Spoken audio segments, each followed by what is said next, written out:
Hey guys, how's it going? Welcome to Micah 4. Oh, excuse me. So, Micah 4 is going to step out of the thought process from Micah 3 and Micah 2. It's going to stand kind of in contrast to the previous chapter, but still talking about the same subject in the same time frame. And there's something very interesting spoken of here in the first couple of verses. It's titled The Lord's Reign in Zion. This is going to be referring to the millennial reign. Now it shall come to pass in the latter days. The latter days are going to be down where the 1,000-year millennial reign is. See, when you look at the wording in here, the latter days, well, what's coming after that? Are these the end? He's talking about the latter days of this era. That 1,000 years, this is going to complete the 7,000 years of this creation. And so when that's over, that's when the brand new stuff comes. The white throne judgment, everything's finished, and then a brand new heaven and earth are made. So these latter days are going to be the final wind up to all this. Like I told you guys, if you die and you go to heaven, that's not the beginning. If the rapture happens, that's not the beginning. The beginning is going to be at the end of that millennial reign. That's when things really kick off. That's when eternity starts. So there's a lot that has to happen yet. In the latter days, that the mountain of the Lord's house shall be established on the top of the mountains, and shall be exalted above the hills, and peoples shall flow to it. Now that specific referencing there about mountains and hills goes all the way back to multiple places in the Bible, most notably the book of Revelation. Because the beast with 7 heads and 10 horns, this same reference is used describing what it is. Mountains and hills are different nations and leaderships. Mountains are taller ones and bigger nations, and the hills are smaller ones. So what he's talking about here, using that referencing, the Lord's mountain, the Lord's leadership, is going to sit on top of all the others. And peoples shall flow to it. Now, it also seems to indicate that there's going to be some kind of tectonic uplift going on in Israel, too, that it's going to lift up there. But when you look at that, and you look at that reference elsewhere in the Bible, and that is referring to leaders, because in the book of Revelation, it specifically says this about the beast with 7 heads and 10 horns. That's talking about leadership. His leadership is going to be above everyone else's. It's very interesting that it's right there in the first verse. Now the second verse, many nations shall come and say, come and let us go up to the mountain of the Lord, to the house of the God of Jacob. He will teach us his ways, and we shall walk in his paths. For out of Zion the law shall go forth, and the word of the Lord from Jerusalem. Now you remember when we read in Ezekiel, it's some of the aspects of the law changed. So it's the law, but there's a few little changes there. And that's going to be for the millennial reign. Verse 3, he shall judge between many peoples, and rebuke strong nations afar off. They shall beat their swords into plowshares, and their spears into pruning hooks. Nation shall not lift up sword against nation, neither shall they learn war anymore. He's specifically saying what's going to happen in that time frame. People aren't going to be able to fight against the Lord. And so everything is going to change during that time frame. Verse 4, but everyone shall sit under his vine and under his fig tree, and no one shall make them afraid. For the mouth of the Lord of hosts is spoken. Is he talking about vines and fig trees? Not necessarily. We will all come under what he's going to do. Who's going to be the vine and the fig tree? Israel. He's going to reestablish Israel. That 1,000-year millennial reign is going to put them back in the position they should have been in. Now, what happens after is going to be different at the end with all the new stuff. But this is for this time frame. So that vine and that fig tree is referring to Israel. Verse 5, for all people walk each in the name of his God, but we will walk in the name of the Lord our God forever and ever. In that day, says the Lord, I will assemble the lame. I will gather the outcast and those whom I have afflicted. Notice he's taking ownership of this. I will make the lame a remnant, and the outcast a strong nation. So the Lord will reign over them in Mount Zion from now on, even forevermore. So it's going to be where he's going to lift up those who have been brought down. And you, O tower of the flock, that could actually be referring to a bunch of us, the stronghold of the daughter of Zion, to you shall it come, even the former dominion shall come. Listen closely. Verse 8, and you, O tower of the flock, the stronghold of the daughter of Zion, to you shall it come, even the former dominion shall come, the kingdom of the daughter of Jerusalem.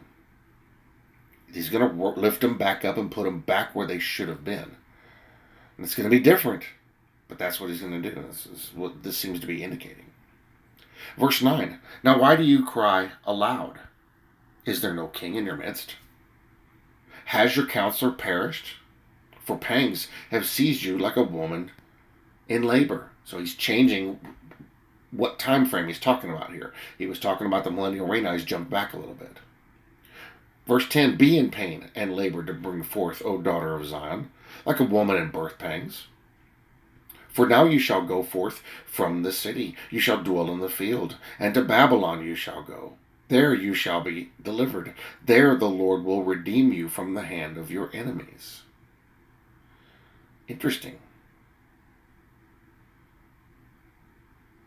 The whole birth pangs thing, the Babylon thing, interesting. Verse 11.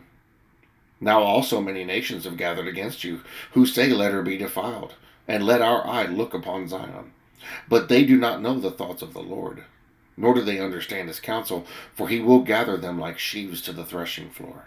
This is all judgment he's talking about here. This is all talked about the tares among the wheat. Verse 13, arise and thresh, O daughter of Zion, for I will make your horn iron, and I will make your hooves bronze. You shall beat in pieces many peoples. I will consecrate their gain to the Lord, and their substance to the Lord of the whole earth. Who's the daughter of Zion?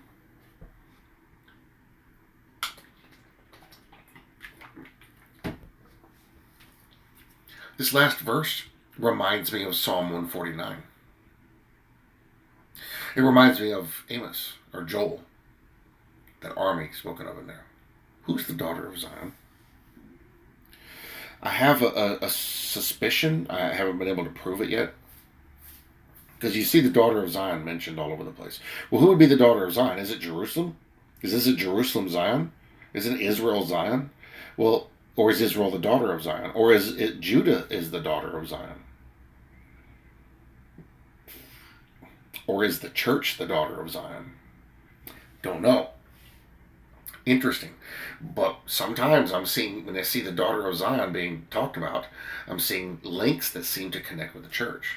Now, again, keep in mind that there's going to be an aspect of Israel involved in that too, because Jews are getting saved too.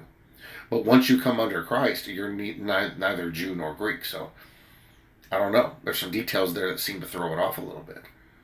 But the speech can't be ignored. Make your horn iron. That army is going to be blowing their horn. And I will make your hooves bronze. That army is going to be riding horses. It describes it. You shall beat in pieces many peoples. It says in, I believe it's Joel, it says that it's Joel's army, yeah. It's going to, they're going to trample the people. Fire breathing before them. Tearing everything down.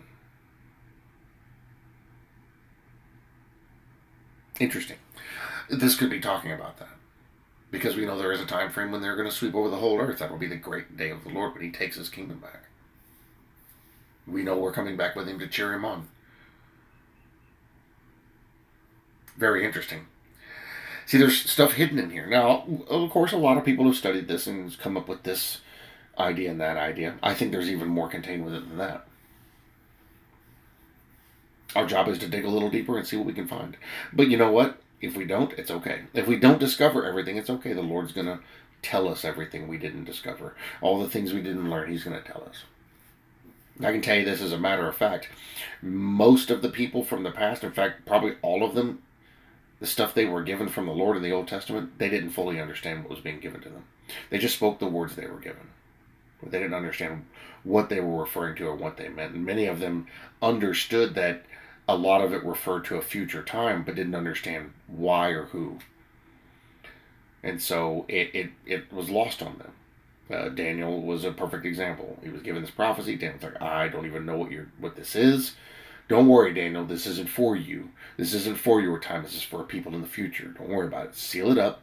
It'll be dealt with later. Just write the words. The prophets, they're not going to listen to you.